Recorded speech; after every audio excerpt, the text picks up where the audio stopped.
Bonjour à tous, chers participants. Je me présente, Alexia Barbier, conseillère en développement des marchés internationaux à la Chambre de commerce du Montréal métropolitain. Nous vous souhaitons la bienvenue à ce webinaire de la série sur la route de l'internationalisation qui porte aujourd'hui sur les préparations pour des rencontres efficaces avec les grands détaillants.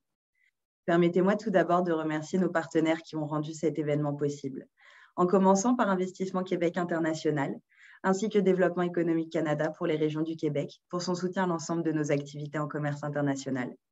Avant de commencer, je vous invite à prendre un moment pour observer les outils dont vous disposez. Si vous avez des questions à poser, veuillez les écrire via la boîte questions-réponses située au bas de votre écran, au centre, et nous allons y répondre au moment de la période de questions. Il y a également un sondage en cours que nous vous invitons à remplir afin de nous aider à veiller à l'atteinte de nos objectifs internes. Ce webinaire sera modéré par mon collègue d'Investissement Québec International, Gabriel Conéa, conseiller spécialisé en commerce international, commerce de détail, service des exportations, marché canadien. Gabriel, la parole est à toi.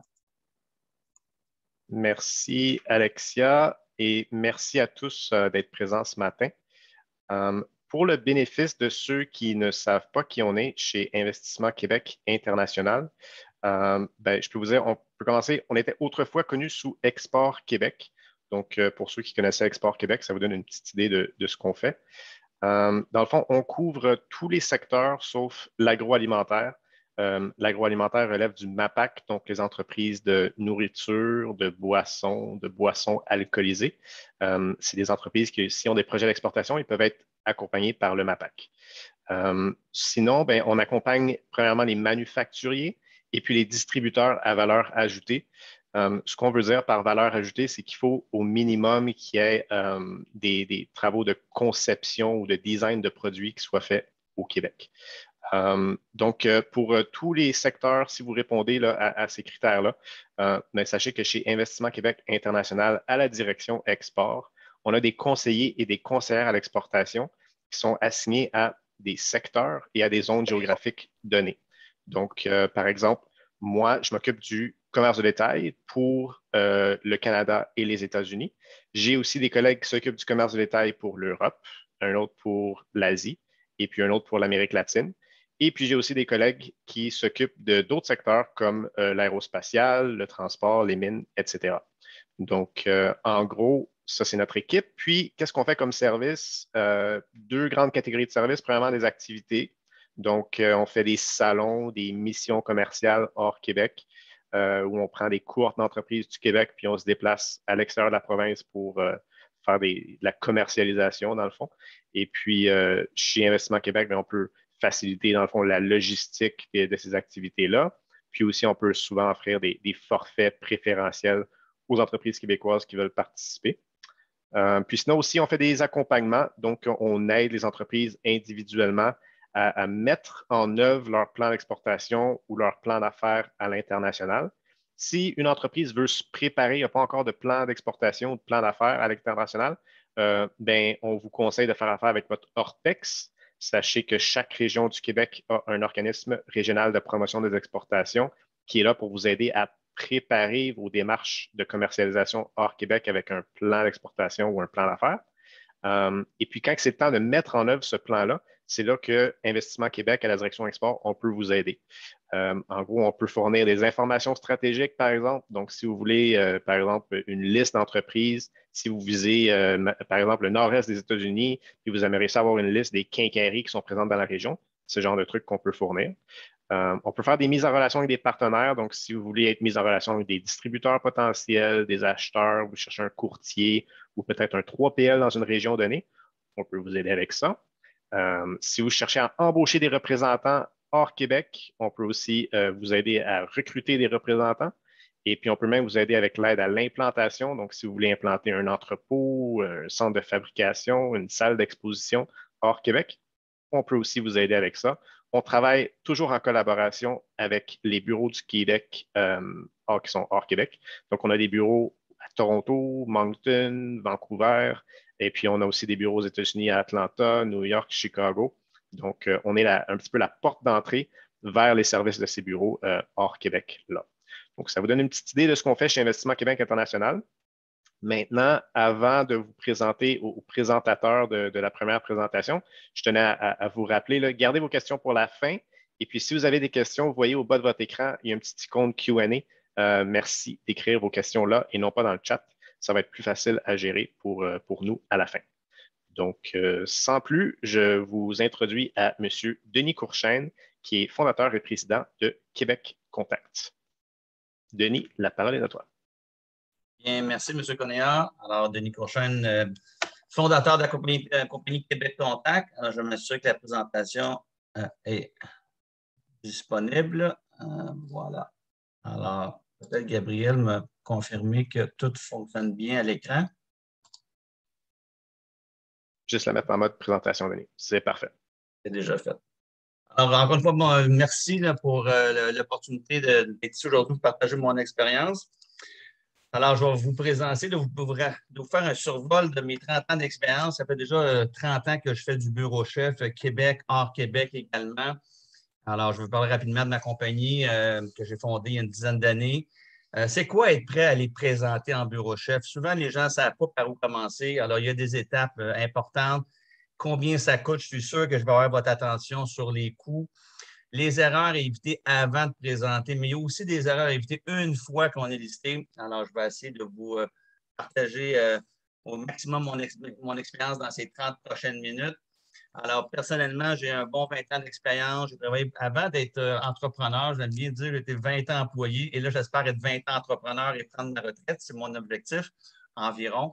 Alors, j'ai commencé jeune pour des entreprises comme Evian, Pfizer, Bioforce, où j'ai eu de la bonne formation. J'ai été capable d'aller dans des bureaux chefs avec des gens beaucoup d'expérience. Aujourd'hui, je vais essayer encore une fois, de vous faire bénéficier d'expériences que j'ai prises au cours de ces nombreuses années-là. Alors, comme je le disais, moi, j'ai parti de Québec Contact il y a une dizaine d'années suite à une deuxième restructuration. Alors, j'ai décidé de fonder mon entreprise et aujourd'hui, c'est de l'histoire. Alors, qu'est-ce qu'on fait chez Québec Contact? Moi, ma vision, quand j'ai démarré mon entreprise, c'était d'aider les compagnies à gérer le Québec, surtout pour des compagnies hors Québec, l'Ontario, Vancouver, même des États-Unis. Le Québec, il y a la langue, le décalage horaire, souvent la façon de travailler, on est un peu différent. Alors, en ce moment, notre spécialité, c'est vraiment les boutiques d'aliments naturels. On fait de la pharmacie, on fait du bureau chef, grande surface également. Et puis, de plus en plus, les clients avec qui on fait affaire nous demandent des aider hors Québec. Alors, on a maintenant, depuis 2 ans, une compagnie, un genre de partenariat avec une compagnie qui nous aide à développer l'Ontario et l'Ouest canadien. Alors, qu'est-ce qu'on fait? On fait de la gestion de compte majeur. Compte majeur, c'est le synonyme de bureau chef, évidemment. On a une équipe de vente au Québec. On a une deuxième équipe de vente en Ontario. On aide à monter des réseaux de distribution. On fait de l'éducation, démonstration en magasin. Dans certains cas, on va même aider nos clients avec les événements consommateurs, que ce soit des salons, que ce soit des expositions.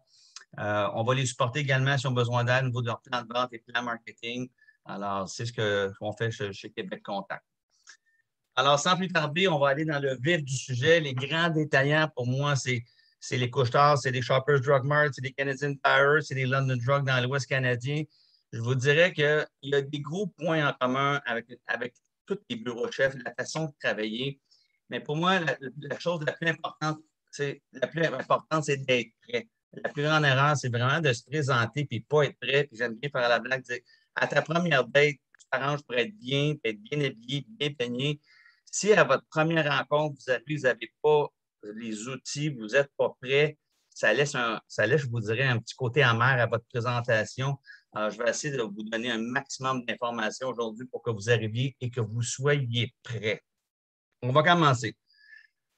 La structure de prix, ça a l'air très simple, ça a l'air très de base, mais connaissez vos marges de profit, sachez à combien vous êtes prêt à aller.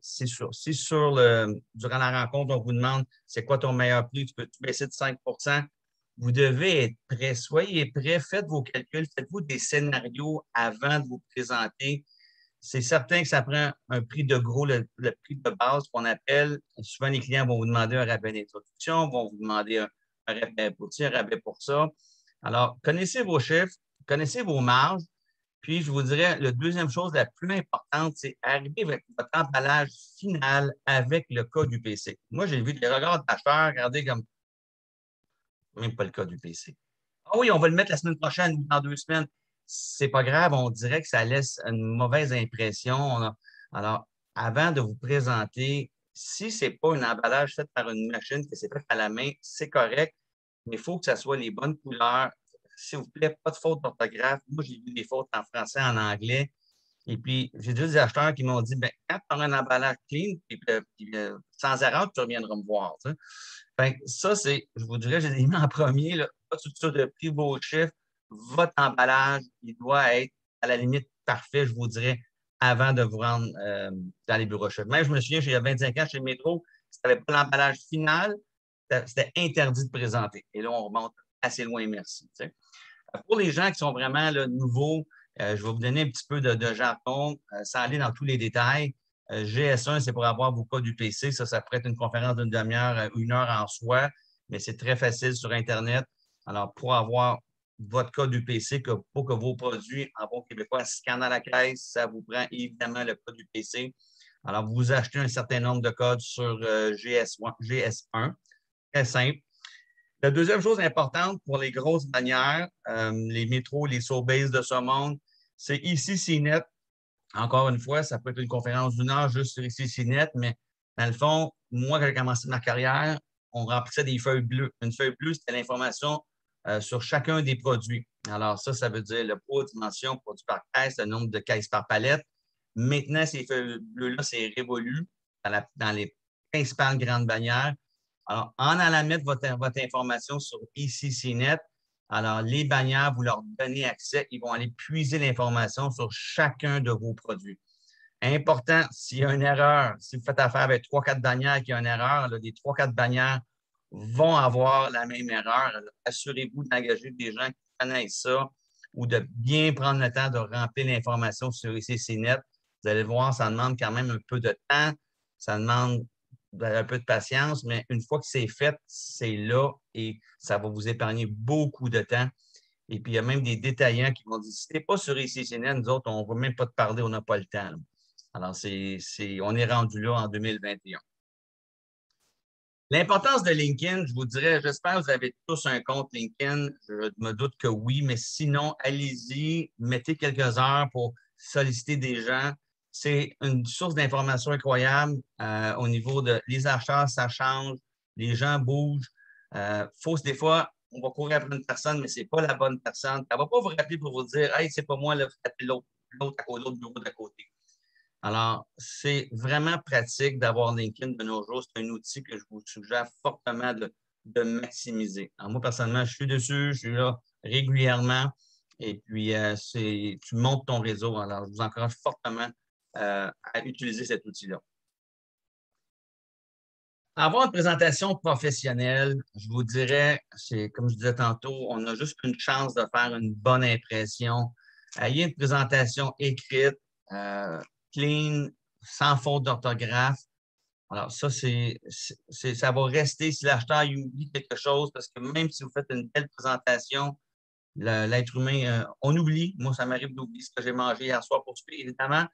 Alors, assurez-vous d'avoir l'information pertinente dans votre présentation.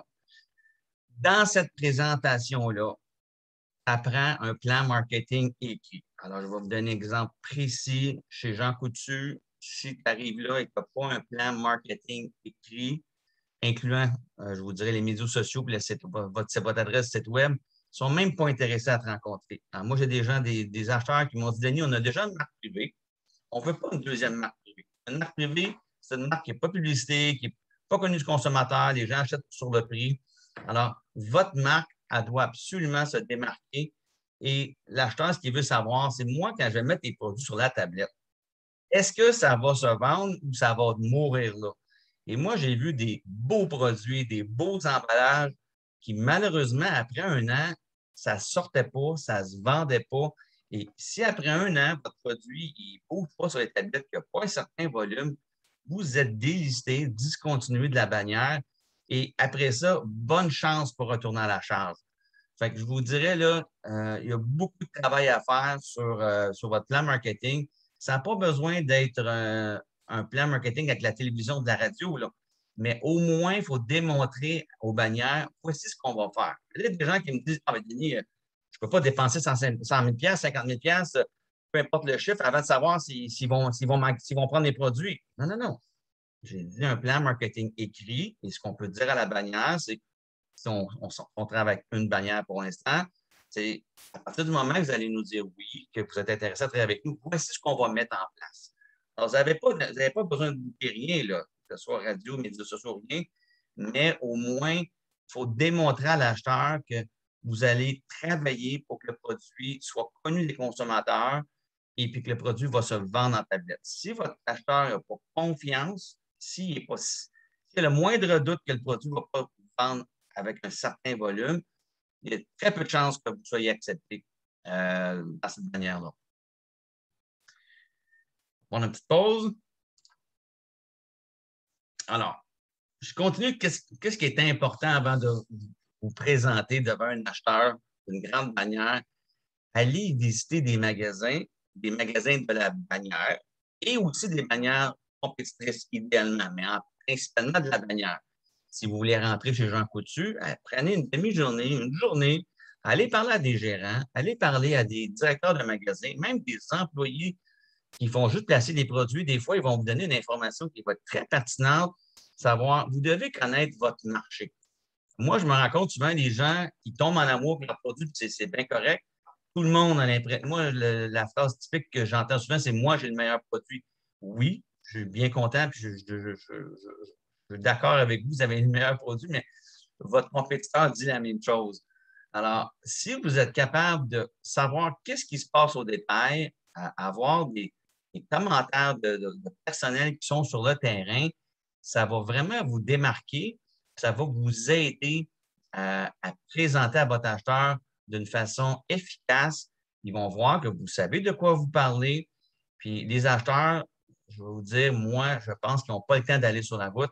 Alors, si vous avez investi une journée, 2 journées, peut-être même plus, ça va démontrer encore une fois à quel point vous allez peut-être même donner de l'information à votre acheteur qui ne connaît même pas sur ses propres magasins sur ce qui se passe dans sa bannière. Alors, connaissez le marché, c'est connaître votre compétiteur aussi. Est-ce que vous êtes plus cher, êtes-vous moins cher, êtes-vous meilleur? Est-ce qu'au gramme, vous êtes moins cher ou plus cher? C'est le genre d'information qui, je le répète, qui va vous aider. Je voudrais avoir des collaborateurs d'expérience également. Si je parle des bureaux chefs, moi, je travaillais pour une compagnie qui s'appelait Adams. Puis il y a un acheteur qui m'avait dit, c'est incroyable comment vous parlez tous de la même façon que vous autres chez Adams. On était formés, on savait comment présenter, on savait les étapes à prendre.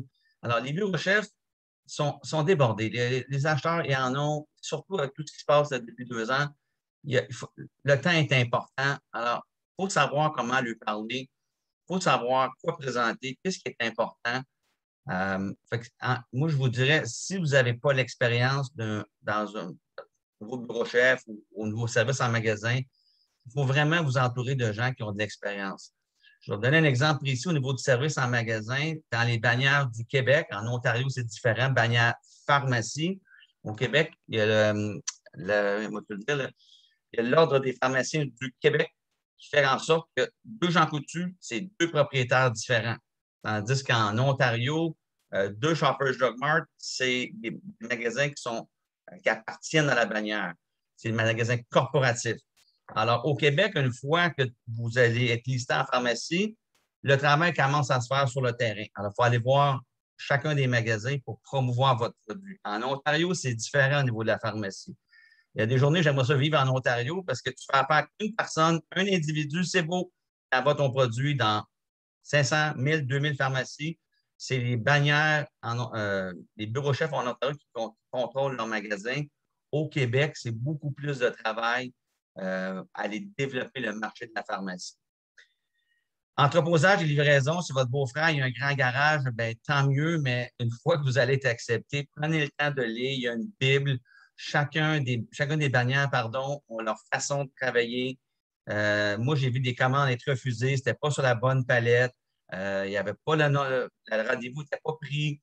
Alors, il y a vraiment des entreprises qui se spécialisent là-dedans, qui sont habituées, qui savent c'est quoi les politiques. Si je veux livrer chez Jean Coutu, si je veux livrer chez Sobeys, ils savent comment ça fonctionne, c'est quoi les étapes, c'est quoi les erreurs à éviter. Alors, il y a 2, 3 entreprises, même moi que je connais, qui font ça de la livraison d'entreposage. Sinon, si vous le faites vous-même, demandez évidemment la Bible, là, dans le fond, que toutes les politiques, et prenez le temps de bien la lire, de bien la communiquer à votre département d'entreposage et de livraison. Ça va vous éviter, je répète, des erreurs de commande. Les commandes sont refusées, même des frais. Dans certains cas, il y a des bannières qui vont charger des frais si la commande n'arrive pas de la bonne façon selon les standards de la bannière. Publicité, emballage et tout, rapidement également, ça aussi, c'est important. Si vous avez quelqu'un qui est capable de faire un plan marketing, tant mieux, mais souvent, si vous voulez aller loin, vous voulez avoir un vrai plan marketing, si votre emballage, vous voulez un emballage qui se démarque la compétition, il y a des agences qui vont faire ça faire un plaisir de vous aider avec ça. En résumé, entourez-vous de gens qui sont compétents dans chacun de leurs spécialités. Vous allez arriver, vous allez être prêts, vous allez être fiers et vous allez augmenter de beaucoup vos chances d'être listé. Les conditions pour faire affaire avec un détaillant. Il y a beaucoup de choses qui sont communes, peu importe qu'on fasse affaire avec Donald Trump à Vancouver ou Couche-Tard au Québec, mais ils ont tous évidemment leur spécificité. J'en ai parlé un petit peu. Il y a certains frais. Alors, je vais en parler à la prochaine page. Je vous dirais qu'ici, c'est peut-être une page, je vais passer un petit peu de temps. Combien ça coûte faire affaire avec des bannières? Il y a beaucoup de frais. Il y a beaucoup de frais. Et ça, c'est vraiment pas une liste exhaustive. C'est quelques exemples. Alors, c'est important aussi qu'avant de vous présenter dans une bannière, vous connaissiez le jargon. Alors, je prends un exemple précis chez Jean Coutu. Il y a des frais d'entrepôt de 5,5 %. Pourquoi il charge 5,5 %? C'est qu'au lieu de livrer à 300 Jean Coutu, vous livrez à un entrepôt. Et cet entrepôt-là, Jean Coutu va livrer, lui, aux 300 magasins. Et ça, vous recevez, vous avez une livraison, vous avez un chèque, vous êtes payé une fois au lieu d'avoir à courir à peu près 300 magasins. Évidemment, la bannière, que ce soit Jean Coutu ou un autre, a des coûts et va vous recharger ces coûts-là. Il y a des termes comme over and above, BDF. Over and above et BDF, c'est tout simplement des pourcentages que quand vous allez négocier, on va vous dire ça, c'est obligatoire, ça, c'est négociable. L'over and above, ça peut être 5 % ça peut être 12 %. Alors, c'est 12 % évidemment de votre chiffre d'affaires au prix du gros. Alors, si vous vendez à une bannière 12 $ et que les autres revendent 20 $, bien évidemment, votre over and above est sur le 12 $, alors sur le prix de gros, évidemment. Business Development Fund, c'est spécifique à Jean Coutu, c'est un 2,5 %, 2,6, 2,7, ça monte de 0,1 à chaque année. Ça regroupe les frais de mise en liste, les frais de planogramme et tous les frais. Si quelqu'un ne sait pas c'est quoi un planogramme, c'est tout simplement un plan des produits, où est-ce qu'ils vont sur la tablette, sur quelle tablette, combien de façades par produit. Alors, c'est ça un planogramme. Parenthèse, un planogramme, il y a des bannières comme Shoppers Drug Mart qui refont leur planogramme une fois par année. Alors, si leur planogramme est refait au 1er septembre, on va donner un exemple précis, et vous arrivez le 8 septembre, bien, on va se revoir dans 8-10 mois. Parce que nous autres, on ne fait pas de changement de notre planogramme avant un an. Souvent, c'est 2 fois par année. Ça dépend des catégories, ça dépend des bannières, mais c'est une question, je vous dirais, que je poserais, moi, dès la première rencontre. Est-ce que vous avez un planogramme pour ce produit-là? Si oui, quand est-ce qu'il est mis à jour? Ou si, est-ce qu'on peut faire une exception? Si le planogramme est déjà fait récemment, dans certains cas, ils vont incorporer des produits qui ont un petit peu de flexibilité des fois c'est en bas de tablette. Mais ça, c'est une bonne question à poser à votre première rencontre. Alors, les frais qui sont il y a des frais de circulaire. Alors, évidemment, un frais de circulaire, ça peut être 1 000 $, ça peut être 25 000 $. On fait ça faire avec Family Prêt Québec ou avec Shoppers Drug Mart, je ne sais plus, 2 000, 2 500 pharmacies ou plus que ça au Canada. Alors, le circulaire, puis dépendamment de la hauteur, évidemment, du carré en circulaire. Alors, c'est tous des frais que si vous êtes capable, avant de vous présenter, d'avoir une idée, de vous préparer, c'est tous des frais qui sont obligatoires. Si vous rentrez dans une bannière, vous dites, moi, je ne dépense pas chez vous. Honnêtement, votre compétiteur, lui, va dépenser, lui, va investir. Je devrais plus dire le mot investir. Alors, c'est important que vous gardiez en tête ces frais-là. Évidemment, il y a toutes sortes d'autres frais. Il y a des rabais longue durée. Il y a des frais de mise en liste dépendamment des bannières. Il y a des bannières qui chargent un montant d'argent. Il y a des bannières qui vont demander des gratuités. Chaque bannière est différente. Souvent, ils vont vous demander un rabais d'introduction. Est-ce que c'est un 5 %, un 10 %? Est-ce que c'est des produits gratuits? Alors, il y a beaucoup de frais qui s'additionnent. Le dernier en bas, c'est des termes de paiement. Et des termes de paiement, c'est pour ceux qui ne savent pas c'est quoi, c'est, pour prendre encore l'exemple de Jean Coutu, c'est 1 15 jours net 30. Alors, beaucoup de clients vont payer en 30 jours, mais je vous dirais de plus en plus, les bannières, eux autres, ils savent calculer. Alors, avoir 1 de rabais et vous payez en 15 jours, c'est sur les milliards qu'ils vont gérer. C'est beaucoup d'argent. Mais la beauté de la chose, c'est que vous avez votre argent en 15 jours. Moi, j'ai des bannières que je fais affaire dans le domaine des produits naturels qui payent en 60 jours. Eux autres, il y a mieux avoir leur argent pendant 60 jours. Vous, c'est long. Là. Puis le 60, des fois, il s'étire à 70, 75. Alors, c'est long être payé.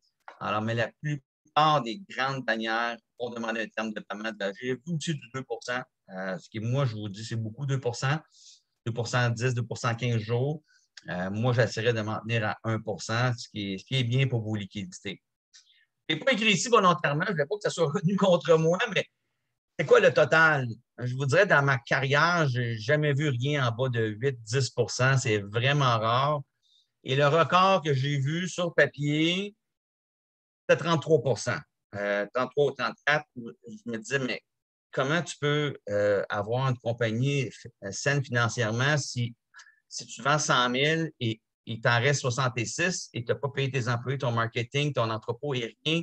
Alors, c'était vraiment exagéré. C'est des compagnies qui, après un certain temps, sont sorties de Shoppers Drug Mart. Je viens de le dire, c'était Shoppers Drug Mart.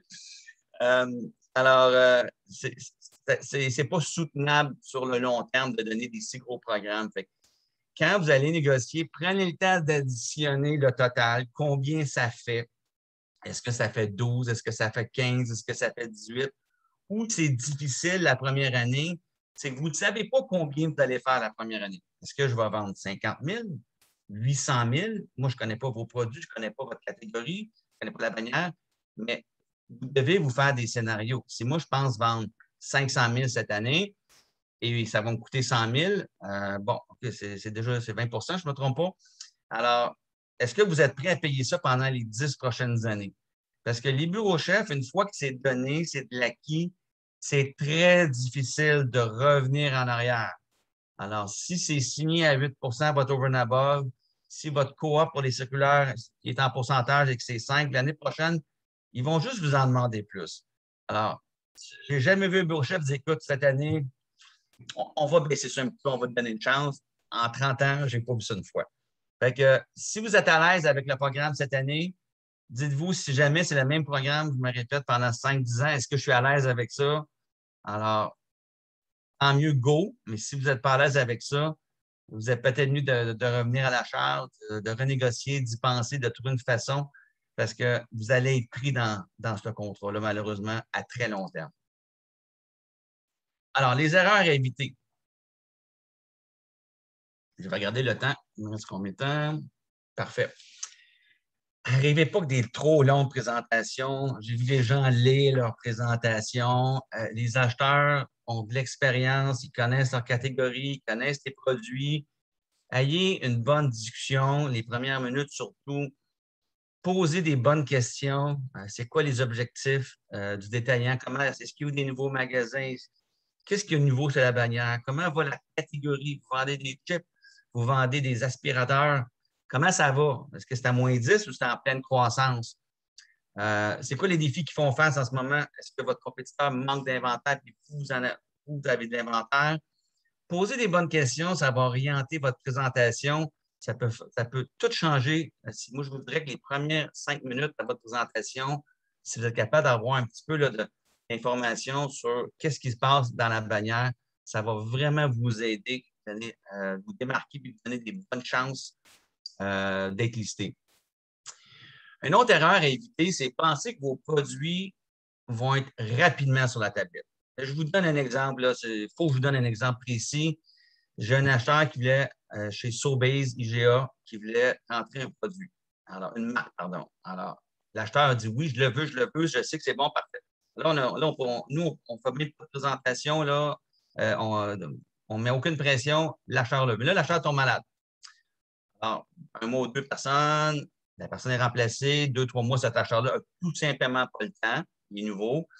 Et après ça, cet achat-là quitte. La personne revient de son congé de maladie. Et là, l'acheteur dit, mais c'est beau, là, oui, là, envoie-moi les papiers. On envoie tous les papiers. Et là, il y a 12 semaines chez IGA, Sobeys, pour avoir des codes. Alors, parenthèse, quand vous allez faire affaire avec des bannières, chacun de vos produits va avoir un code. Chez Walmart, c'est des codes 40, des codes 70. Chez Loblaws, c'est le code Loblaws. Alors, Jean Coutu, vous allez avoir votre code Jean Coutu.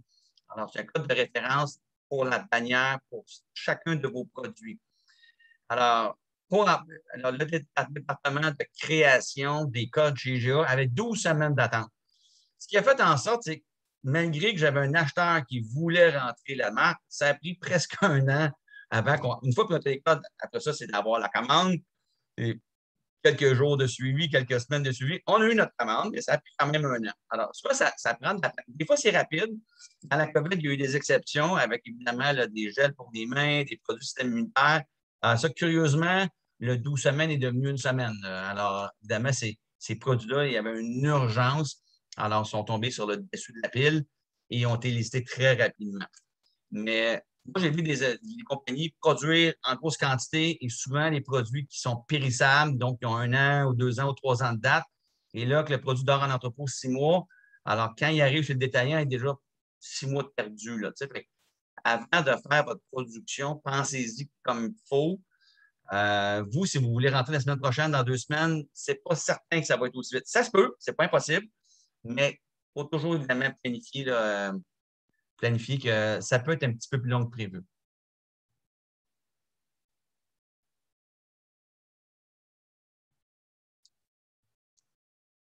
Les erreurs à éviter après. Il y a des erreurs aussi à éviter une fois que vous êtes listé. Alors, je vous dirais, vous n'avez pas le droit de livrer en retard. Alors, gardez-vous une marge de manœuvre. Moi, j'aime souvent dire à mes clients, si vous êtes certain qu'au 1er mars, votre produit va être disponible, on va dire le 1er avril à notre client. S'il y a un retard, le client ne le verra même pas. J'ai vu tellement de facteurs que vous ne contrôlez pas, que ce soit le bateau qui n'arrive pas, que ce soit votre fournisseur qui a mal imprimé, qui a fait une erreur. En ce moment, évidemment, avec tout ce qui se passe, il y a encore plus de délais. Si votre client, vous l'appelez, vous dites, écoute, finalement, écoute, mon produit est prêt 2 semaines plus vite, tu veux savoir plus vite? Ah non, bon, il dormira 2 semaines chez vous. Mais à l'inverse, surtout si vous avez une promotion circulaire, moi, j'ai vu des acheteurs qui étaient vraiment pas contents parce que si eux autres ils investissent dans leur circulaire, ils font des promotions, puis ils n'amènent même pas le stock. Moi, la pire affaire que j'ai vue dans ma carrière, c'est pas grave, on va vendre le produit de ton compétiteur et on va charger la différence. Alors, non seulement ta commande est cancellée, c'est ton compétiteur qui a les produits, qui a la vente, pardon, et puis en plus, tu es chargé. Alors, moi, je vous dirais, assurez-vous de faire vos calculs, puis je répète, gardez-vous une marge de manœuvre. Rupture d'inventaire également, c'est très mal vu dans les bureaux chefs, surtout si vous commencez une nouvelle relation. Assurez-vous de faire vos prévisions de vente. Demandez à votre acheteur lors des premières rencontres quoi le volume que tu penses faire. Donne-moi un peu une idée. Gardez-en un petit peu plus. Mais je vous dirais que livrer en retard et manquer d'inventaire, surtout une nouvelle relation avec une grande bannière, ça ne part pas bien. Alors, moi, je vous dirais d'essayer d'éviter ça le plus possible. Hein. Et je dis un peu à la blague, puis pour que vos produits se vendent, malheureusement, le travail commence une fois que vous êtes listé. Le vrai travail, je devrais dire, je vais en parler un petit peu plus loin. Il faut travailler votre marque. Il faut aller voir en magasin, vos produits sont-ils bien sur la tablette, sont-ils au bon prix? Y a-t-il une erreur de prix? Est-ce que le produit est scanné à la caisse? Il y a tellement d'erreurs possibles que dès les premières journées que votre produit est supposé être en tablette, allez voir des magasins, allez voir s'il y a des problèmes ou si ce n'est pas vous, c'est votre équipe de vente, demandez des informations à votre équipe de vente. Que vous n'arriviez pas que ça fait 2, 3 semaines, un mois, que finalement les produits n'ont jamais été livrés ou ils scannent pas aux caisses ou c'est pas au bon prix. Il y a des erreurs, je vous dirais, assez fréquemment. J'en vois beaucoup d'erreurs. Hein. L'autre chose que je vous dirais comme erreur à éviter, c'est penser que vous allez pouvoir augmenter votre prix à court terme. C'est très difficile avec les grandes bannières d'augmenter les prix. Il y en a même des bannières qui vont refuser toute augmentation de prix. Moi, j'ai vu toutes sortes d'histoires dans ma carrière. J'ai vu des 2 ans à partir du moment qu'ils disaient, il faut que j'augmente mes prix, 2 ans avant que le prix soit augmenté. Alors, essayez de prévoir si vous avez un 5 10 d'hausse matière première, si votre transport augmente de quelques pourcents, c'est l'essence et tout. Parce que si vous allez voir votre acheteur, vous êtes nouveau, puis vous dites, hey, moi, là, ça fait 1 an, il faut que j'augmente mon prix, il va vous regarder, il va dire, non, je n'ai pas le temps pour ça. Là, fait que, gardez ça en tête. Je peux vous donner un autre truc. Ce qui est plus facile, c'est de changer un rabais. Alors, tantôt, je parlais, mettons, d'un prix de 12 si vous êtes à votre acheteur, pour la première année, je vais te donner $1 de rabais jusqu'au 31 décembre. Puis ça, c'est tout informatique. Au 31 décembre, le rabais va juste disparaître du système. C'est pas fait avec toutes les bannières, mais ça peut fonctionner dans la plupart des bannières. Donnez un rabais avec une date. Et ça n'avait rien à faire après ça. Mais si vous vendez votre produit 11 puis l'année prochaine, au 1er janvier, vous voulez l'augmenter à 12, je vais vous dire bonne chance, ça va être difficile, ça va prendre du temps. Dites-vous, un peu comme tantôt, je parlais des pourcentages total investis, dites-vous, le prix que je présente aujourd'hui, si dans 3 ans, je vends au même prix, est-ce que ça va être soutenable financièrement, oui ou non? Alors, si vous pensez avoir des économies d'échelle avec la croissance de votre entreprise, c'est une chose, mais vous devez faire vos calculs. Et moi, j'aime bien dire, si on peut vivre avec le pire scénario, ça va juste bien aller. Si on ne peut pas vivre avec le pire scénario et qu'on arrive avec ça, qu'est-ce qu'on va faire? Ou est-ce qu'on va être obligé de faire des coupures et de prendre un recul, évidemment? Alors, je pense que je suis pas mal dans les temps. Alors, en conclusion, il y a beaucoup d'aspects à considérer. Je m'en mets majuscule le mot avant de prendre un rendez-vous. Soyez prêts, faites vos devoirs. Encore important, allez faire des magasins, allez sur la route, allez voir ce qui se passe. Et comme je disais tantôt, le vrai travail commence vraiment une fois que votre acheteur vous dit oui, que vous sortez de la bannière. Le vrai travail commence là. Il faut vous assurer que vos produits sortent sur la tablette. Puis, je terminerai en vous disant l'importance de vous entourer de gens qui ont de l'expérience et des connaissances. J'aime bien cette petite phrase-là. Celui qui croit qu'un professionnel coûte cher n'a aucune idée de ce que peut lui coûter un incompétent. Alors, vous avez le nom, je ne connais pas ce monsieur-là, mais je trouvais que c'était pertinent comme conclusion. Alors, je pense que je suis pas mal dans les temps, 9h40. Alors là-dessus, je vous laisse mes coordonnées. S'il y en a qui ont des questions, qui veulent communiquer avec moi, ça va me faire grand plaisir de répondre à vos questions. Et oui, je vais vous envoyer la présentation va être partagée par Gabriel ou Mme Barbier. Excellent. Merci beaucoup, Denis, pour cette présentation super informative. Pour la suite, on est super content de vous présenter un panel de discussion avec 3 belles entreprises de produits de consommation qui ont eu beaucoup de succès dans le commerce de détail et qui ont des expériences très complémentaires les unes des autres. Donc, le panel, les membres du panel, premièrement, c'est Benoît Mercier, actuaire de formation, qui est le fondateur et chef de l'exploitation de PolarMade depuis ses débuts en 2017. PolarMade fabrique des outils de déménagement de toiture actionnés à partir du sol qui sont distribués à la grandeur de l'Amérique du Nord et à compter de novembre dans toute l'Union européenne. Il est présent dans les grands réseaux de distribution de quincailleries nord-américains tels que Costco, Home Depot, Lowe's, Canadian Tire et plusieurs autres. Et PolarMade parvient à relever les défis logistiques inhérents à ces grands acteurs. On a aussi M. Éric Yelle, qui est un gestionnaire établi avec plusieurs années d'expérience dans le secteur de la vente au détail et de la fabrication. Il a occupé des postes supérieurs dans des entreprises en alimentation, en pharmaceutique et en consultation. Avec plus de 20 ans d'expérience dans ces secteurs, il est aujourd'hui propriétaire fondateur de BioVert, une entreprise spécialisée dans la fabrication de produits de nettoyage écologique. On aura aussi Martine Dubé, qui est directrice vente et services chez Trudeau, une entreprise qu'on connaît tous très bien. D'après moi, 95% des maisons du Québec ont un produit Trudeau chez eux.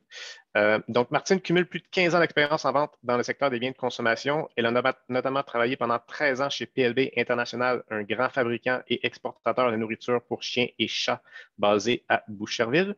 Depuis 4 ans, elle contribue au développement des affaires de Trudeau auprès des grands détaillants du monde entier.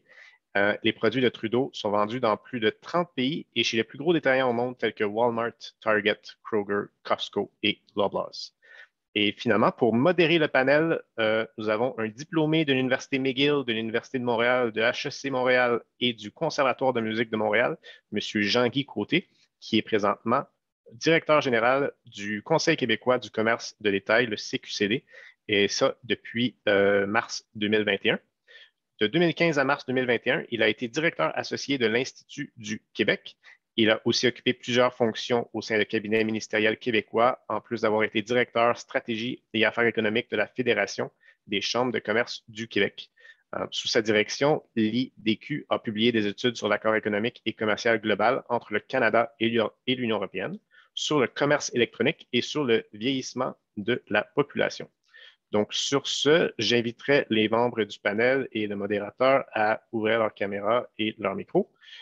Puis, Jean-Guy, la parole est à toi. Merci beaucoup, Gabriel. Merci pour cette excellente présentation. Merci aux panélistes aussi de qualité qu'on a aujourd'hui dans le cadre de cet événement. Une excellente présentation qui a précédé le panel, donc très bien conscrit sur les bonnes méthodes à faire.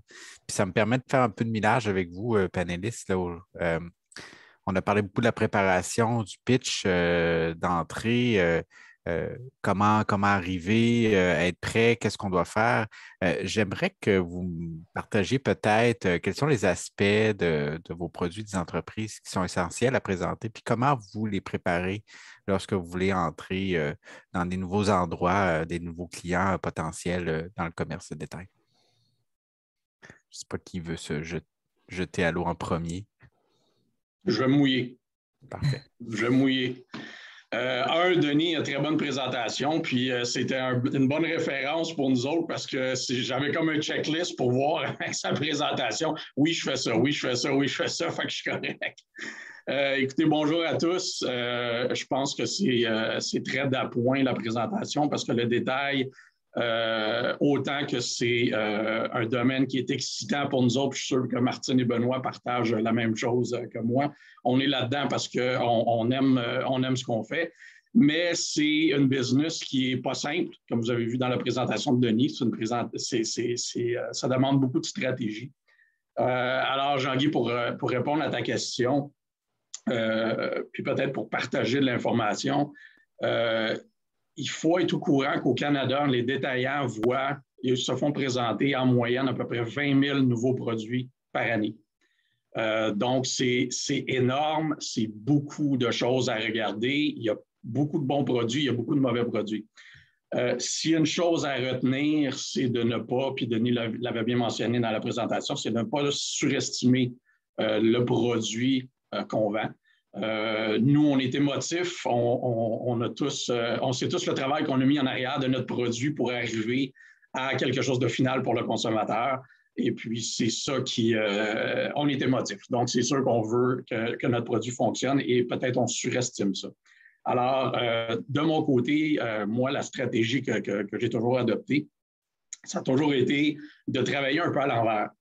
Donc, de partir de l'environnement, non pas de mon environnement à moi, mais de l'environnement du détail dans lequel je vais être positionné. Donc, on parlait de planogramme, on parlait de tablettes, d'espace tablette. Où est-ce que je vais être positionné et je vais être positionné comment en termes de prix par rapport à mon environnement compétitif.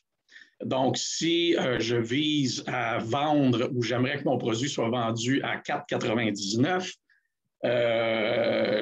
puis l'environnement est à 1,99 partout, j'ai des chances d'échec. Alors, il faut que dans l'environnement, ça fonctionne dès le départ. Et puis, une fois qu'on a notre prix détail visé et on sait qu'est-ce qu'on doit viser comme prix et comme stratégie, on peut travailler à l'envers. Donc, on peut dire, OK, bon, ben, si je vends à 4,99 mon produit au détail, le détaillant doit se faire X nombre de marges. On a tous les programmes que Denis a mentionnés qui représentent un pourcentage X. Il faut que j'aie de l'argent en arrière aussi pour supporter mes produits, supporter tout le marketing en arrière de ça, supporter les rabais promotionnels que je dois payer. En bout de ligne de tout ça, pour me rendre à 4,99, combien il me reste et est-ce que c'est faisable? Et puis, je pense que s'il y a une erreur qui est faite très souvent pour avoir accompagné les entreprises dans le lancement de plusieurs produits, c'est souvent ça l'erreur, c'est qu'on sous-estime tous les coûts, les marges qui sont en arrière d'un produit pour arriver en bout de ligne où est-ce que le produit est gagnant, peut faire des ravages sur le monde du détail, mais les gens, après 6 mois, sont plus capables de supporter leur produit et le produit disparaît. Peut-être que je peux ajouter à ça, c'est excellent. Merci, Éric. C'est exactement la même situation qu'on vit chez Trudeau. Si je peux ajouter à ça, c'est aussi, une fois qu'on est établi dans des grandes surfaces, c'est de faire le suivi de notre planogramme. Comment il fonctionne? Est-ce que le POS est bon? Est-ce que la vente au détail est bon? Est-ce que ça fonctionne? Est-ce qu'on est en croissance? Est-ce qu'on est en ralentissement? Parce que qu'est-ce qu'on veut avec l'acheteur, c'est être préparé avec eux. Si on ne veut pas de surprise, on ne veut pas qu'eux se rendent compte que finalement, ça fonctionne un petit peu moins bien. Comment on peut mousser en promotion pour s'assurer justement que les ventes sont là? Et si on s'aperçoit qu'on est au ralenti, comment on peut arriver avec des solutions? Que ce soit lors d'une révision d'un planogramme, être préparé, puis peut-être avoir une alternative pour pour pas perdre notre espace en tablette, mais justement aller suggérer un nouveau thème qui pour nous aura un succès. Fait que l'espace tablette est très important. On ne veut pas personne en perdre au niveau du détail. Et, moi, j'ajouterais, bonjour tout le monde. Moi, j'ajouterais, étant une très petite entreprise fondée il y a moins de 5 ans, évidemment, on arrive avec un nombre de produits assez limité. On veut jouer dans la cour des grands, mais il faut évidemment se comporter comme un grand puis démontrer qu'on est un grand. Au niveau de la logistique, Éric parlait des coûts.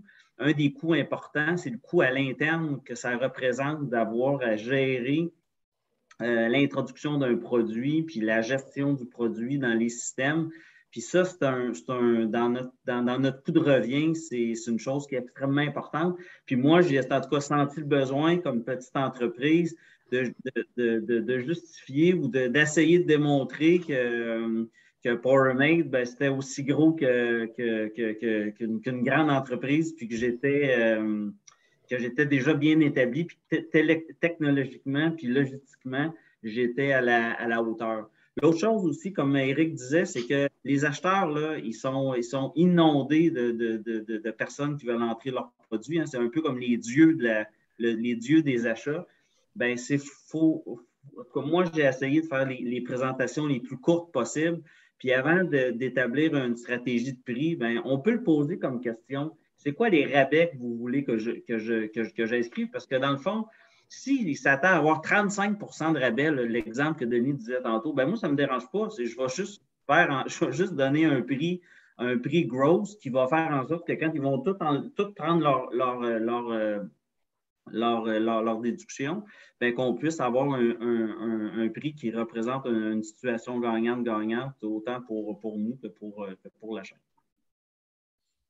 Donc, puis généralement, moi, mon expérience à moi, c'est que les acheteurs ont été relativement candides dans les escomptes, en tout cas dans un premier temps. Il y en a toujours qui se rajoutent plus tard, là.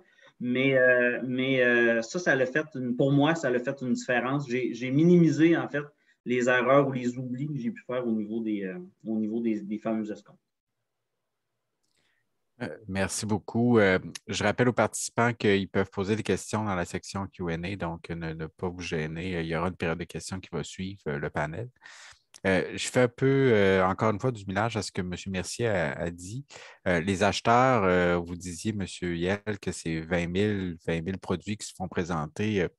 Mes membres me parlent, qui ont beaucoup d'acheteurs dans leurs organisations, puis me parlent des boîtes courriel remplies, des boîtes LinkedIn remplies aussi de propositions. M. Mercier me parlait de son truc pour pouvoir se démarquer. Est-ce que vous avez des trucs particuliers là, pour que l'acheteur accroche, là, dise ce produit-là est vraiment intéressant? Très bonne question parce que c'est difficile d'avoir un rendez-vous face à face, justement à cause de l'abondance de personnes qui veulent entrer. Puis aussi, ces gens-là sont occupés avec les gens avec qui ils font déjà affaire. Donc, c'est important d'être précis, d'être concis. Je pense que la plus grande chose, moi, qui me frappe, c'est lors d'une présentation, c'est ce que les acheteurs s'attendent de plus en plus, étant donné qu'ils sont inondés, comme on disait, mais ils ont tellement ils ont tellement de choses sur leur bureau de travail qu'ils n'ont pas le temps. Ils n'ont pas le temps de commencer à réfléchir à la stratégie pour une compagnie ou pour une marque qui est présentée. Ils ne veulent pas ça. Ils veulent des gens qui arrivent avec une bonne idée stratégique, une bonne idée de produit, bien entendu, mais qui soient capables de comprendre et déployer la stratégie en arrière pour les aider dans leur travail et leur suggérer des choses sur comment faire. Moi, j'ai eu des présentations où est-ce que ça a été fait de A à Z et l'acheteur a pris exactement la stratégie mot pour mot de ce qu'on avait donné, prix pour prix, avec la même structure, et puis c'est ça qui a été déployé. Quand je travaillais comme consultant pour des entreprises en restructuration et développement stratégique, j'ai eu des appels des bureaux chefs directement me disant « Viens aider ce client-là, ils ne savent pas ce qu'ils font. » Puis ça fait peur aux bannières parce qu'ils n'ont pas le temps. Ils n'ont pas le temps, donc c'est voué à l'échec si les gens ne connaissent pas ça. Alors, c'est important, comme Denis mentionnait, puis comme Martine et Benoît ont vécu aussi, puis en parlaient aussi de leur côté, arriver préparé avec la structure, la stratégie au complet, puis c'est ça qui doit être dans la présentation sans faute. Sinon, vous risquez de perdre une bonne opportunité. Effectivement, si je peux ajouter à ça, comme M. Courchaine le disait, que ce qui est important, c'est de bien s'entourer, d'avoir des relations avec les acheteurs qui se bâtissent au courant des années. Et c'est ce qui fait notre succès. Si je regarde au niveau de Trudeau, c'est qu'on a des gens qui, travaillent depuis longtemps chez nous, mais aussi ont des relations assez solides avec les acheteurs, ce qui nous permet d'être invités dans des line reviews, qui nous permet d'être invités lorsqu'il y a des changements au niveau des questionnements, au niveau des planogrammes ou quoi que ce soit. Là. Merci beaucoup. Vous êtes 3 exemples de succès, donc vous avez quand même des accès intéressants dans plusieurs détaillants, des grandes surfaces aussi. J'imagine que ce succès-là se bâtit sur diverses opérations. Il y a probablement eu des erreurs qui ont été faites en cours de route. Donc, si vous étiez prêt à nous partager des erreurs que vous avez faites dans le passé qui vous ont permis d'évoluer et d'apprendre, juste pour éviter que les gens qui participent puissent les éviter, en fait, dans leurs propres opérations. Moi, je peux en partager. Je peux en partager une. C'est un peu... c'est un peu humiliant, mais non, écoutez, c'est un lancement un lancement majeur. Moi, j'étais un des propriétaires des vinaigrettes Le Grec, l'original Le Grec, qui a eu quand même un bon succès. Et puis, on présentait à la fois une extension de la gamme. Donc, c'est un lancement de plusieurs produits, de nouveaux produits au sein de la gamme. Puis, normalement, ce qu'on aimait faire, c'est qu'on aimait présenter à tout le monde à peu près en même temps. On ne laissait pas l'opportunité d'une bannière avoir le bénéfice de rentrer le produit avant d'autres. Donc, on essayait de faire des présentations pas mal tout en même temps. Et puis, justement, cette journée-là, moi, je présentais et chez Métro en avant-midi et chez Sobeys en après-midi. Et puis, mes présentations étaient belles, ça allait bien. Leur planogramme, ils m'avaient suggéré, avant la présentation, de recommander, si je rentre mes produits, qui on devrait sortir. Donc, il fallait parler des planogrammes, avoir les planogrammes de près. Alors, je suis arrivé chez Métro comme première présentation avec mon en-tête Métro et ma revue d'affaires Métro pour ensuite m'apercevoir que dans ma présentation imprimée qui a été donnée, le reste de la présentation était Sobeys. Donc, j'avais l'en-tête Sobeys, les planogrammes de Sobeys, la structure de prix de Sobeys chez Métro.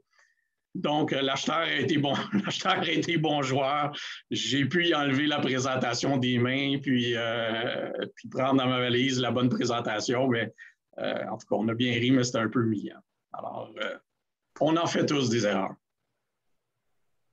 Peut-être de mon côté, une erreur qu'on a faite qui est récente l'année passée avec tous les enjeux logistiques, c'est de mal estimer les délais requis pour être en magasin. Donc, malheureusement, étant donné qu'on était en retard, on a dû repenser à notre stratégie parce qu'on ne pouvait pas manquer la promotion en magasin, pour ne pas le nommer, chez Loblaw. Donc, nous allons dû faire du direct-to-store, livré directement à chacun des magasins. Donc, vous pouvez penser le coût que ça a engendré pour nous. Donc, au lieu de livrer directement dans un entrepôt, on a livré à chacun des magasins, mais la bonne nouvelle, c'est qu'on a pu être dans les temps pour la promotion en magasin, ce qui a engendré des coûts supplémentaires pour nous.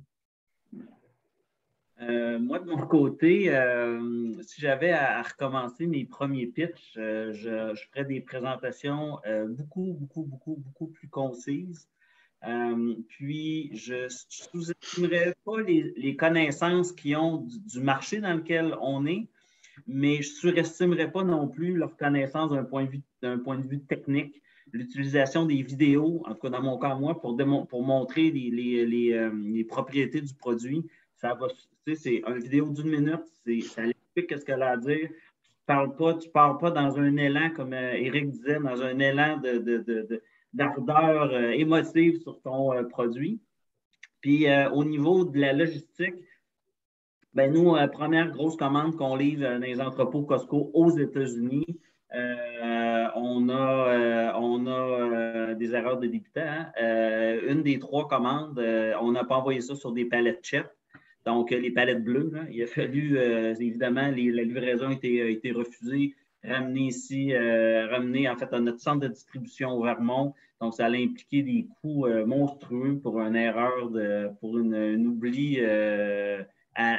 Pourtant, tout le monde savait ça, mais dans le contrôle de qualité à l'expédition, ça n'avait pas été vu. Puis, on a assumé que tout le monde savait ça, puis ça nous a coûté plusieurs milliers de dollars. De frais. Donc, c'est des fois le diable est dans les détails.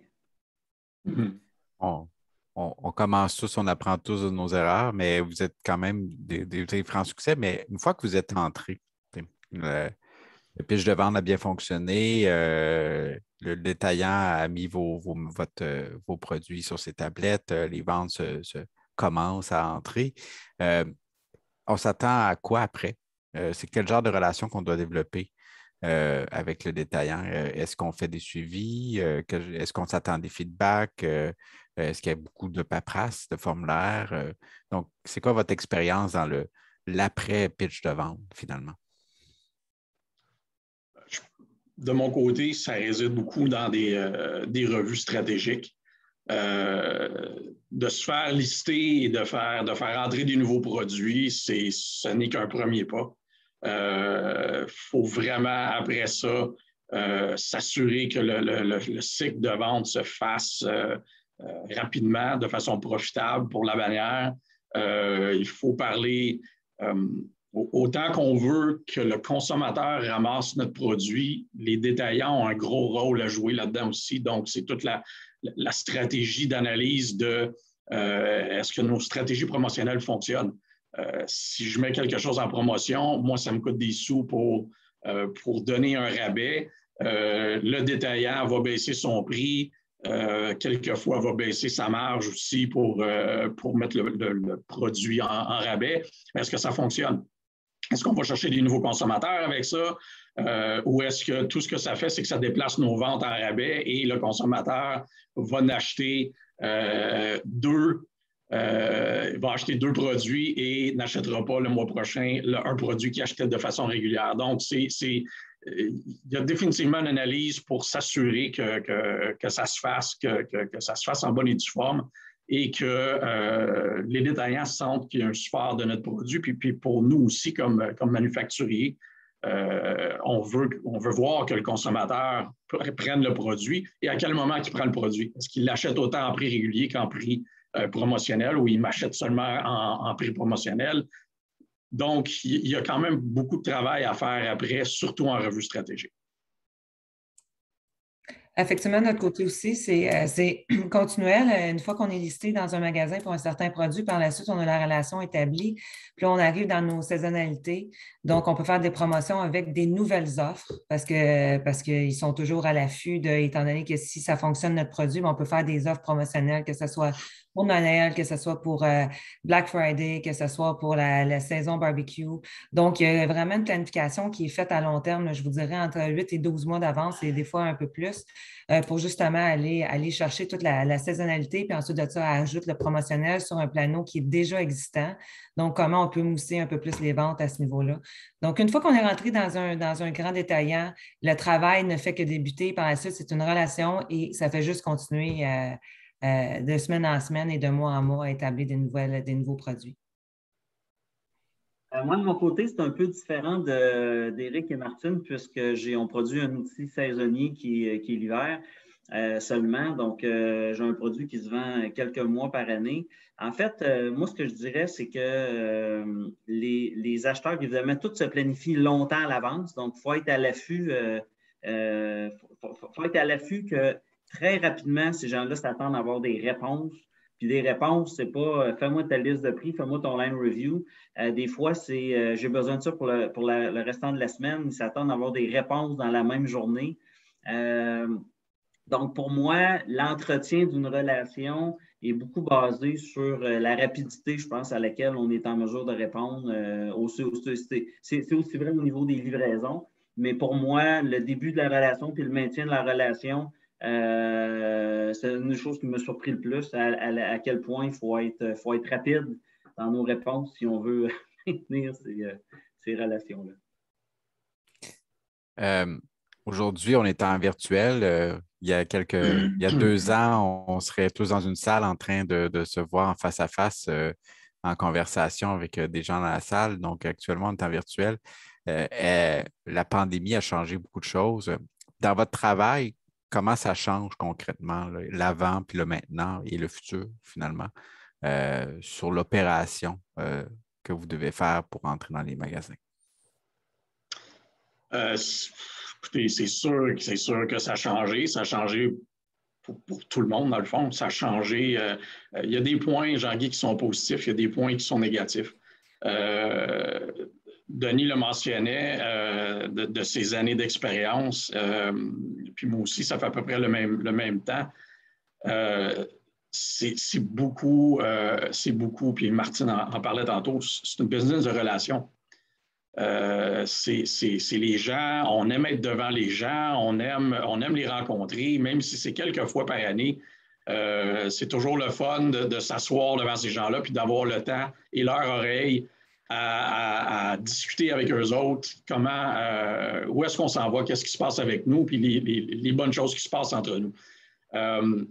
Je trouve que dans le contexte actuel, on perd, c'est sûr qu'on perd on perd ça. Puis les gens aussi, c'est pas tout le monde qui a de la facilité avec, la technologie. 2, c'est que le travail à la maison. J'ai eu une rencontre la semaine passée, justement, où est-ce que dans le background, c'était la conjointe qui faisait une brassée de lavage et puis les 2 enfants qui jouaient en arrière, puis il n'y avait aucune idée de ce qui se passait en arrière. Donc, j'en ai déduit qui étaient chez eux dans son sous-sol. Ça rend les choses un petit peu difficiles. D'un autre côté, ce que ça fait, c'est que c'est sûr que c'est beaucoup plus simple, moins coûteux, surtout quand on fait de la business au niveau international, au niveau d'exportation et puis tout ça. Je pense que ça a changé, ça va continuer à changer des choses. De ne pas être obligé de prendre l'avion, de prendre 2 jours d'hôtel et tout ça pour un meeting d'1 heure. Ça, c'est sûr que c'est plaisant, c'est sûr que c'est moins coûteux pour l'entreprise. Mais je questionne le fait que la qualité des présentations et de la relation, ça fait une différence. Je dirais que c'est la même chose, exactement, relationnel. Ça tente à changer un petit peu, là, tranquillement pas vite, étant donné que la situation change. Là, on commence tranquillement pas vite à revoir nos clients. c'est pas à 100%. Mais on a dû se débrouiller durant ces 2 années-là à faire des présentations sur Zoom ou sur Teams au meilleur de notre... Ben, tout le monde est dans le même bateau, donc on était chanceux, mais on n'était pas exceptionnel. C'est que tout l'environnement du retail était vraiment au niveau d'être en ligne et non en présentiel. Comme troisième, vous avez bien résumé la situation. Ce que j'ajouterais aussi, c'est que vous mettez beaucoup l'emphase sur le volet relationnel qui, je pense que c'est extrêmement important pour développer des relations à long terme. Pour les gens qui veulent commencer à vendre dans les grandes chaînes, il faut aussi savoir que les acheteurs changent de façon continuelle de catégorie. Donc, ça, c'est un défi supplémentaire qu'on a quand une entreprise comme moi a peu de produits. Mais il faut être prêt à cette réalité-là. Puis, je pense que je suis en parfaite harmonie avec ce qu'Éric et Martine viennent de dire. Parfait. On a peut-être le temps pour une dernière question pour le panel. Vous faites affaire avec les grands, donc Costco, Walmart, Loblaw, c'est des grandes organisations qui ont leur propre langage, leur propre culture, leur propre façon de faire. Quand vous êtes entré pour la première fois, là, quand vous avez réussi à entrer dans les tablettes, là, qu'est-ce qui vous a surpris le plus? Qu'est-ce qui vous a laissé un peu vous dire, je ne m'y attendais pas à ça finalement, que ça soit comme ça. Bref, juste pour préparer parce qu'ils ont tous leur façon de faire, finalement. Benoît, Martine, allez-y en premier. En fait, si ça ne sera pas très long, si je peux lancer, c'est que c'est des compagnies qui sont très organisées. Malgré tout, là, je veux dire, Costco, Walmart, c'est des compagnies qui savent où ce qui s'en va, qui sont organisées, ils savent de quoi ils parlent, tout l'aspect logistique, l'aspect planification. C'est surprenant à quel point, ben pas surprenant, c'est drôle à dire, mais des fois on dit des grosses organisations, il doit y avoir certaines parties qui ont des failles, mais elles sont très organisées. Fait qu'il faut être prêt à faire face à ça, il faut se préparer de notre côté aussi. Oui, puis moi, je rajouterais que, on parlait tantôt des suivis à faire. Moi, je vous dirais qu'il n'y a pas tant de suivi à faire que ça parce que c'est tellement structuré leur processus d'analyse et de sélection qu'on tanne plus les acheteurs qu'autre chose que d'essayer de faire des suivis. Ils savent qu'est-ce qu'ils ont à faire, puis les décisions, ça se prend rapidement. L'autre chose que je pense que n'importe quel nouveau manufacturier doit envisager, je pense qu'aujourd'hui, en 2021, c'est utopique de penser qu'au premier pitch, ton produit va rentrer, en tout cas dans le domaine de la quincaillerie, sur les tablettes. Il faut être préparé à ce que ton produit soit disponible en dropshipping seulement. Donc, ça implique qu'avant les premières rencontres, tu saches déjà comment ça fonctionne le dropshipping, que tu as déjà l'infrastructure pour dire oui, je suis capable de le faire. On parlait de ICCNet, mais on parle aussi de EDI, de Commerce Hub. Puis, c'est dans un deuxième temps que la réelle introduction pas de nouveaux produits du manufacturier qui est déjà là, mais des premiers produits du manufacturier qui est déjà un dropship. Je pense que faut vraiment que vous soyez préparés à même leur proposer d'emblée que c'est important de prendre le temps puis de permettre à leurs clients, à leurs consommateurs d'apprendre à se familiariser avec le produit en mode dropship sur leur site web seulement. Puis, je vous dirais que si le produit fonctionne bien en dropshipping, c'est eux autres qui vont... Puis moi, nous, c'est comme ça que c'est arrivé avec Menards aux États-Unis. C'est eux qui m'ont appelé pour me dire « Hey, Benoît, ton produit marche bien en ligne. Fais-nous un bon prix, là, puis on va le rentrer en magasin. » Donc, le rapport de force ne change pas, mais l'introduction est extrêmement facilité le fait que le produit a été offert en dropshipping initialement. De mon côté, moi, c'est ce qui m'a frappé peut-être le plus, puis autant je suis d'accord avec mes deux collègues, c'est à quel point, quand tu arrives dans une relation où est-ce que tu as bien cerné les choses, tu as bien pu couvrir les stratégies, comment ça devient un dialogue ouvert avec les acheteurs au point tel parfois où est-ce que c'est de la collaboration, où est-ce que toi, tu reçois en retour, bien toi, qu'est-ce que tu en penses? Toi, qu'est-ce que tu nous suggères de faire? Quand tu es rendu à ça dans la relation, c'est parce que tu as atteint, tu as implanté des stratégies, tu as implanté des choses qui se tenaient. Puis s'il y a quelque chose que moi, j'encouragerais les gens à retenir, si on veut, c'est ça. Voyez les détaillants comme des partenaires. Eux autres aussi, quand vous êtes devant eux, ils veulent que ça fonctionne. S'ils sont excités du produit que vous avez devant vous, il faut qu'ils soient autant excités sur la façon que vous allez gérer le produit en arrière de ça, l'après-vente, l'après-listing. S'ils sont excités de ça, ça devient vraiment un partenariat. Tu sais, on dit souvent le mot partenariat, mais ce n'en est pas vraiment un. Souvent, c'est des relations à sens unique. Mais moi, ça m'a frappé comment dans le domaine, avec le temps, les gens vont écouter puis les gens vont accepter les stratégies que nous, on propose et demandent notre opinion. Écoutez, ça conclut le temps qu'on avait imparti pour le panel. Je vous remercie de votre générosité, de nous avoir partagé un peu votre expérience. Je pense que c'est très enrichissant pour les gens de la salle. Et donc, moi, ça me fait plaisir. J'en ai appris quand même beaucoup. Moi, je suis de l'autre côté de la clôture. J'entends la position des détaillants. Donc, c'est bien d'entendre la position des gens qui veulent entrer dans les tablettes de mes membres. Donc, bref, merci beaucoup. Donc, je repasse la parole à Alexia. Merci à tous, chers panélistes, pour ces échanges très enrichissants et ces informations très pertinentes. Je vais à présent donner la parole à mon tour à Gabriel afin de modérer la période de questions. Donc, chers participants, si ce n'est pas déjà fait, je vous invite à poser vos questions dans la box de Q&A à cet effet. Absolument. Donc, merci à tous les panélistes. Merci, Alexia. Donc, tel que mentionné, si vous avez des questions, vous pouvez les écrire dans la section Q&A. Puis sinon, moi, ça me fait plaisir d'en poser parce que j'en ai plein des questions. OK, je vais commencer. Si vous avez des questions pendant que je pose ma première question, vous pouvez y aller. N'importe qui peut répondre, soit Denis ou soit les panélistes, là, mais Martine et Benoît ont mentionné le line review. Est-ce qu'on peut développer un petit peu le sujet des line reviews? C'est quoi exactement? Est-ce que c'est de l'information qui est publique à savoir? Je pense qu'il y a des calendriers de line review. Est-ce qu'il y a moyen de savoir c'est quand les calendriers? Si on contacte un acheteur, est-ce que c'est mieux de dire « Bonjour, monsieur l'acheteur, j'aimerais vous présenter mon produit » ou peut-être dire « Bonjour, monsieur l'acheteur, j'aimerais ça savoir c'est quand le line review pour ma catégorie de produits. » C'est des choses qui se font.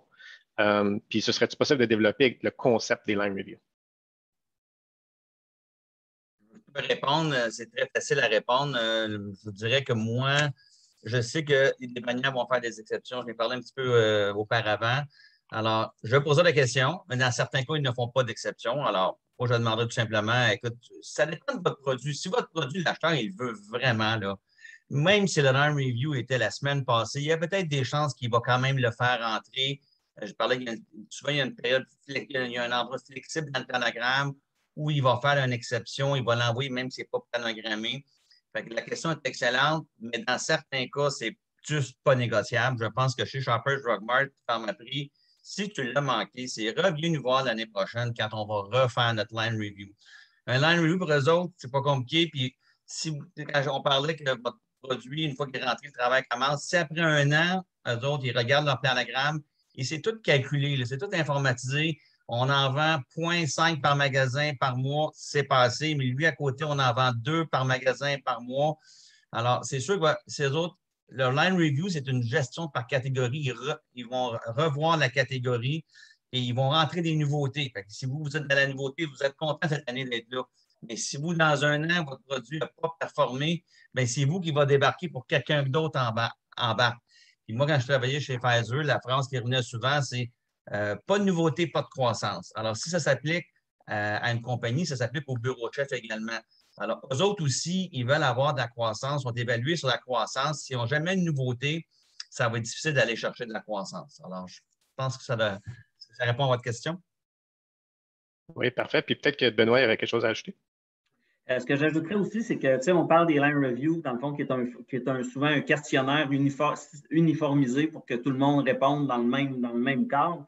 Mais la problématique qu'on a comme un manufacturier qui veut entrer dans ces réseaux-là, Dans le mieux du mieux, on a reçu par quelqu'un qu'on connaissait le contact de l'acheteur, qui est peut-être même plus bon. Mais je pense qu'une des choses qui est importante, c'est de trouver les organismes qui sont en mesure de nous aider pour entrer dans ces chaînes-là, justement pour fitter dans les dates de line review. Dans le cas de la quincaillerie, je vous dirais que moi, les délégations du Québec à l'étranger, puis les missions commerciales qui sont sporadiquement faites aux États-Unis puis dans le reste du Canada m'ont grandement aidé à faciliter cette première introduction-là. Puis dans la quincaillerie, dans l'industrie de la quincaillerie, il y a une organisation qui s'appelle President Council qui organise à 500 $ des rencontres avec les acheteurs. Donc, c'est eux autres qui s'occupent de tout coordonner ça. Donc, il y a un grand bout du stress ou de la recherche qui s'enlève. Puis, on arrive dans un environnement d'ouverture. Puis, pour moi, en tout cas, ça a été une bonne partie de la recette de des chaînes, des bannières dans lesquelles je suis entré. Parfait. Merci beaucoup. Je voulais demander aussi, étant donné qu'il n'y a pas d'autres questions, je voulais demander, est-ce que, selon vous, c'est primordial ou essentiel de développer le Québec avant de commencer à commercialiser hors Québec? Est-ce que c'est fréquent pour un acheteur? Mettons, tu rencontres un acheteur en Ontario, est-ce qu'il va dire, OK, c'est intéressant, ou est-ce que tu es distribué au Québec? Est-ce que c'est quelque chose qui est important pour les acheteurs? Moi, je vais répondre en québécois, ils s'en foutent, en bon québécois. Souvent, les compagnies développées l'Ontario ne les profitent dans son pays. Fait que moi, puis même quand j'avais des compagnies hors Québec qui voulaient venir au Québec, je leur donnais des chiffres de l'Ontario. Je disais, hey, je m'en fous, ça ne m'intéresse pas. Je vous dirais qu'il n'y a pas de bonne réponse. Un n'oblige pas l'autre, un n'aide pas l'autre vraiment nécessairement. C'est sûr que ça avait un gros succès en Ontario, puis vous venez au Québec ou vice-versa. C'est pas mauvais, mais ce n'est pas absolument nécessaire. Exemple, si le marché est prêt à l'Ontario pour votre produit, puis le Québec va être prêt dans 2 ans, bien, allez en Ontario, développez l'Ontario. Si votre produit se vend bien, peut-être que dans 2 ans, le marché québécois va être prêt. Ça, c'est un exemple. Éric, quelque chose à ajouter?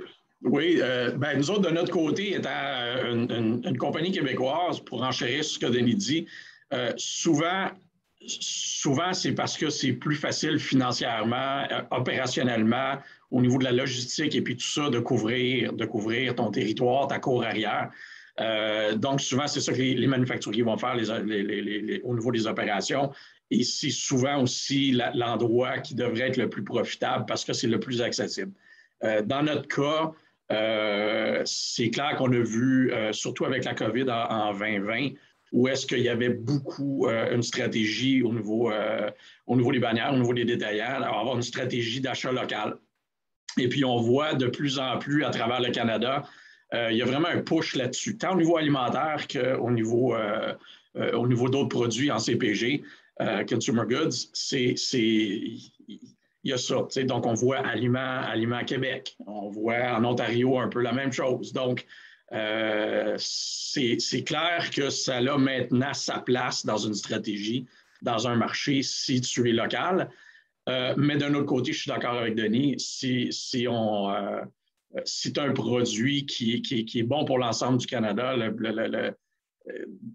le départ, où est-ce que, étant donné que tu viens du Québec, ça va t'avantager, désavantager? Non, en autant que tu as un bon produit, tu as une bonne stratégie, tu vas pouvoir t'introduire dans les marchés pan-canadiens. Excellent. Puis aussi, je voulais vous demander, on parlait beaucoup des frais au début qui sont dans le fond considérés comme un investissement.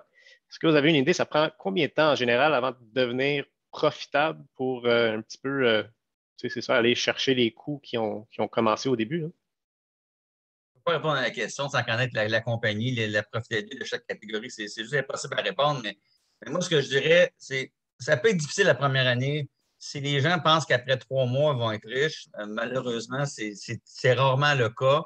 Peut-être que je dirais en règle générale, dites-vous que la première année, ça se peut que je ne fasse pas beaucoup d'argent, ça se peut que j'en perde un petit peu. Mais si après 2, 3, 4 ans, ça va vraiment bien, bien, je vais être content. Il faut que j'accepte dans certains cas. Moi, j'ai des clients qui m'ont dit, je sais que la première année, je ne vais pas faire d'argent. Je le sais. Mais dans 1 an ou 2, le volume va augmenter, peut-être que je vais avoir des économies d'échelle sur ma matière première. Alors, ça dépend beaucoup, là, ça dépend vraiment de ta catégorie parce qu'il y a évidemment des produits que les marges sont beaucoup plus petites. On parle de toute l'alimentation, les marges sont plus petites. Il y a de la perte, il y a des produits qui vont passer date.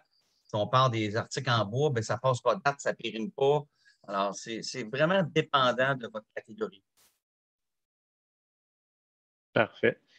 Merci beaucoup. Bien, écoutez, je pense que la conversation a été très enrichissante parce qu'il n'y a pas de questions, donc on peut terminer un petit peu plus tôt.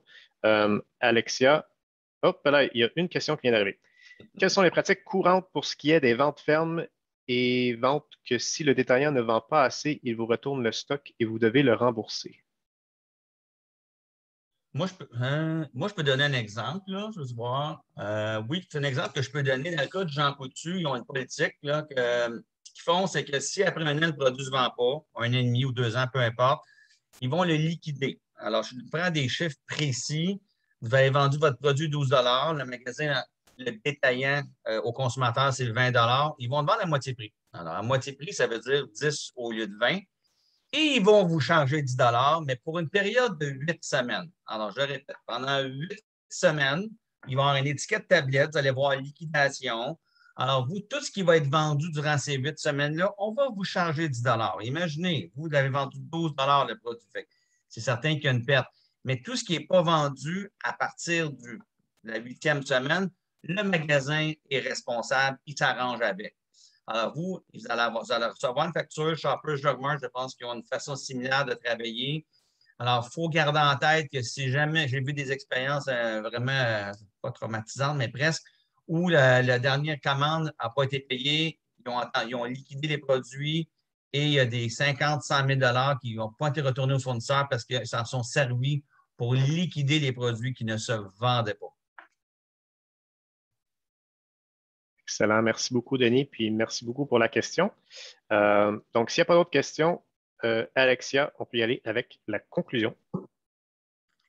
Super. Ben, merci beaucoup, Gabriel. Merci, Denis, Martine, Éric, Benoît, Monsieur Côté et tous nos chers panélistes pour ces informations et ce retour d'expérience plus que concret. Je vais à présent vous remercier également nos partenaires pour ce webinaire qui touche à sa fin. Donc, merci encore à tous pour votre présence aujourd'hui. Je me permets également de remercier une nouvelle fois Investissement Québec International ainsi que Développement économique Canada pour les régions du Québec pour son soutien à l'ensemble de nos activités en commerce international. Vous allez recevoir au moment que vous allez quitter ce webinaire un sondage de satisfaction. Je vous inviterai à le remplir afin qu'on puisse mieux comprendre vos besoins et nous améliorer pour les événements futurs. Veuillez également prendre note que la présentation de M. Courchaine vous sera envoyée ainsi que le lien de rediffusion du webinaire dans les prochains jours. Merci à tous, chers participants, chers panélistes. J'espère vous revoir dans nos prochaines activités et je vous souhaite de passer une très agréable journée. Au revoir.